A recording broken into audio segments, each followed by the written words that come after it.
Let's be honest here, at this point you should have at least one body part with McFarlane's name tattooed on it, and you should also have at least one child named after him.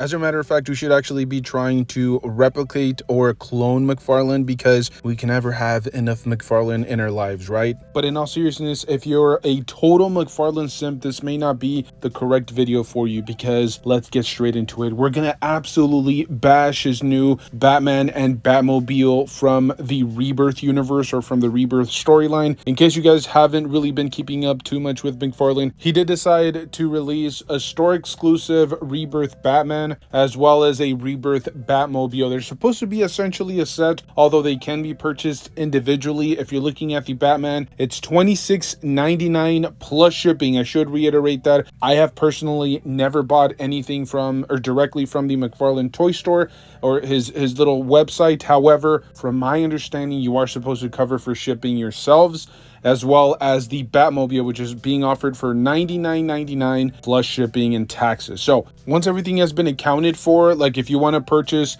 the Rebirth Batman Batmobile, you're looking to pay about like, I don't know, $130, $140 for that particular vehicle with taxes, as I mentioned, and shipping. And then if you're looking to purchase the Batman, the Rebirth Batman, you'll be paying close to about like $34 to $35.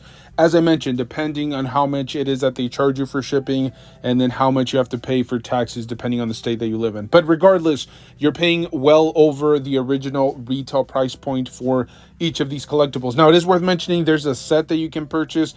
As of the moment of this recording, they were still available. You could purchase both the Batmobile as well as the Batman action figure for a total of $110. But that extra discount, as I said, it's just the amount that they're going to apply for shipping, so you're paying still close to about like $130 to $140 for the set, which honestly is the best deal. You can kind of save a little bit on the figure or the vehicle, however you want to split the math there. And look, I've often criticized McFarlane for deciding to make some of his collectibles exclusive to his website or to his official toy store, primarily because of what I already mentioned. The shipping is a really big point of emphasis for collectors, especially if you're buying pretty consistently from him, or just collectibles in general. Shipping tends to be a big point or a big issue moving forward, especially into this particular year, where it seems like a lot of collectibles that are being shipped from overseas are getting hit with some really heavy tariffs. So you're trying to cut corners, you're trying to save as much as possible, and it seems like McFarlane just doesn't care about that, right? Like he could easily make this accessible through Amazon or through GameStop or other retailers that usually offer shipping or free shipping, or in other cases like Big Bad Toy Store, you can actually save a lot on shipping. Sometimes they have that $4 flat rate shipping for collectibles. You can build up your pile of loot and then eventually ship it to you and save a ton of money on shipping. But as I mentioned previously, McFarlane just doesn't care about that. It's all about stuffing his pockets, stuffing his big giant bank account as much as he possibly can, because obviously if he decides to sell through Walmart, which can also offer free shipping at a certain amount, same thing with Amazon, same thing with Big Bad Toy Store to an extent, like he can easily offer it through those retailers, but obviously he would have to share profits with them, which he's not interested at this point. He's about to lose the DC license. He's trying to capitalize as much as he possibly can, and this was a really dirty move. Not to mention the collectibles themselves are kind of overpriced. Like if you're looking at the Batman, $27, there's nothing really that deluxe about the figure. It feels kind of like that GameStop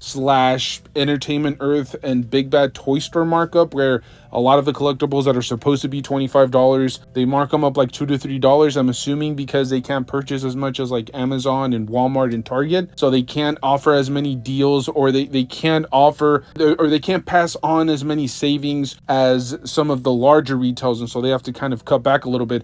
But McFarlane is the retailer, so why wouldn't he be able to offer these collectibles at the lowest price that they can possibly offer them at, which is usually for the DC Multiverse line $25. So it just makes absolutely no sense. It doesn't compute in my tiny reptilian brain that he's choosing to do this. Not to mention the Rebirth Batmobile. I remember the old days, and I still have my old Batraptor, and I completely get it. That Batraptor was absolute disappointment. The Batman action figure could barely fit in there. He didn't look natural. He looked very uncomfortable. He looked like he was gonna need a chiropractic adjustment after sitting in that Batraptor, because it just didn't fit naturally. However, it was a starting price point, if I'm not mistaken, of about $30. and it was a pretty hefty vehicle. And yes, it was done on a budget, so $30 was, I think, a natural price point. But then, he progressed on to making other great vehicles. We've received so many within the past few months even. We do have the Reeves Batman Universe Batmobile, which I've already talked about incessantly on this channel. And we do have, for example, the Bat Tumbler as well. And most of those Batmobiles, if I'm not mistaken, most of them have been within the price point of like $60 to $80. A lot of them eventually end up on clearance for like as low as $40 if I'm not mistaken. But for the most part, they retail at about that $80 price point. And it's funny because the Reeves Batmobile was actually right next to the Batman Rebirth Batmobile. And they were, when I took the screenshot, they were essentially right next to each other. And the Reeves Batmobile is going for $80. So I'm not sure where the extra $20 is going. They're both being shipped through the McFarlane store. So it's not like he's having to account for him handling the collectible and shipping it himself, because he's doing the same thing with the Reeves Universe Batmobile. Why is it that he's offering the Rebirth Batman at about like $27 plus shipping, when in reality this is a body mold, if I'm not mistaken, and I could be wrong, but this is for the most part a body mold that we've already seen reused a crazy amount of times. Yes, we are getting a brand new head sculpt as well as some extra accessories, but I'm going to go out on a limb and say most of those accessories have already been featured with a previous Batman action figure. And this is coming on the heels of the whole Maximum Marvel Legends Deadpool debacle, where that figure was marked up to $50 and it's having trouble selling out or even selling just in general. Not to mention Hasbro with their ridiculous Marvel Legends and Magic the Gathering crossover wave, which also kind of struggled to sell and got just absolutely criticized by the collector community. I just think it's really interesting. I think a lot of manufacturers at this particular point are trying to push the boundaries as much as they possibly can, trying to get away with as much as possible. And I've said this before and I'll say it again. Look, if Hasbro and McFarlane does not want to get a brunt of the responsibility, or if they don't want to catch just like 99.9% of the blame here, I think they should just come out and speak. If there's something that's holding them back, and you guys all know exactly what I'm referring to, if there's something that's making your collectibles cost more for absolutely no reason other than some ridiculous political stance, then they should just come out and say something. They should come out and voice their concerns and just be a little bit more transparent. Otherwise, just the consumers, the community as a whole, is just going to turn around and say, why are you marking up your collectibles so much? Why are they so expensive? Why does it feel like anytime you add a tiny little new feature to your action figures, we're having to pay through the nose for them? I'm very curious to see what the community has to say, because as a whole, I think for the most part, they've been very divided. But moving forward, even people that are purchasing these collectibles, they're complaining. They're just not happy about it. And we're seeing it way more consistently, not just from the McFarlane team with their new Rebirth set here, but also from the Marvel Legends universe. Like, we're constantly seeing a lot of the collectibles just being massively overpriced. Not to mention the Black Series line. Like, they're reissuing some of these figures for astronomically high prices, and they're also giving us new releases with absolutely no accessories. Like, you're getting some of these Jedi action figures with just nothing but a lightsaber. That's it. That's the only accessory that you're getting. Or other times you'll just get like one blaster. So we're definitely starting to see way less plastic in these boxes, and I think it's getting really frustrating. The prices are going up, but the quality and the value just isn't there, in my personal opinion. So I'm very curious to see what you guys have to say. Let me know your thoughts down below. Do you guys plan on continuing to support McFarlane towards the end of him having the DC license, or do you plan on jumping off at any time during the foreseeable future? And are you happy with the new price hikes from Hasbro as well? I'm very curious to see.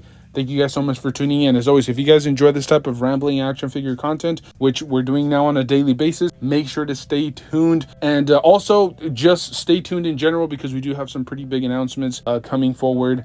Thank you guys so much for tuning in. I said this before and I'll say it again. These videos don't get made without you guys. If I see a fan base, if I see people responding, if I see people kind of interacting with the videos on the channel, it definitely motivates me to continue uploading and continue just bombarding you guys with random nonsense. But as I said, thank you guys for tuning in. Make sure to stay tuned, stay safe out there, enjoy the hobby, pose your action figures, play around with them. I know it is kind of difficult to enjoy the hobby with stuff getting really expensive, but it's important to find those little few moments where you can just, like crack a figure open, smell those those fresh plastic fumes and just enjoy your figure. Stay safe out there, and I'll see you guys in the next one. Thank you.